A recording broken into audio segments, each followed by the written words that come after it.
Iran ఏం చెప్పింది? Hormuz జలసంధిలో ఒక్క నౌక వెళ్ళినా లేదా ఒక్క చుక్క చమురు వెళ్ళినా మేము మాత్రం దాడి చేస్తాం, నాశనం చేస్తాం ఆ నౌకని అని చెప్పింది.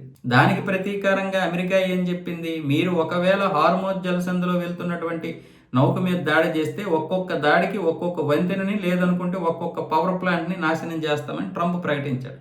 దీనికి ప్రతీకారంగా ఇప్పుడు ఇరాన్ ఏం చెప్తుంది? ఒకవేళ మీరు మా దేశం మీద మా యొక్క వంతెనల మీద దాడి కనుక చేస్తే మేము 9/11 తరహా దాడులు చేస్తాం, అప్పుడు మీరు సంతాప ప్రకటనలు చేసుకోవాల్సి ఉంటుందని చెప్పి ఇటు మొస్తఫా ఖమేనీ పేరుతోటి ఒక ప్రకటన చేసింది ఐఆర్జీసీ. 9/11 దాడులు అంటే 2001లో సెప్టెంబర్ 11వ తారీఖున జరిగినటువంటి అమెరికాలో అతిపెద్ద ఉగ్రదాడి. వరల్డ్ ట్రేడ్ సెంటర్ అయినటువంటి ట్విన్ టవర్స్ మీద 2 విమానాల ద్వారా ఉగ్రవాదులు ఢీ కొట్టడంతో 3200 మంది ఎంతమంది చనిపోయారు ఆ సమయంలో. ఒక ప్రముఖ నటుడు కూడా చనిపోయాడు. సో ఇలాంటి దారుణమైనటువంటి సంఘటన ఎప్పటికీ అమెరికా చరిత్రలో మర్చిపోలేనటువంటి సంఘటన 9/11.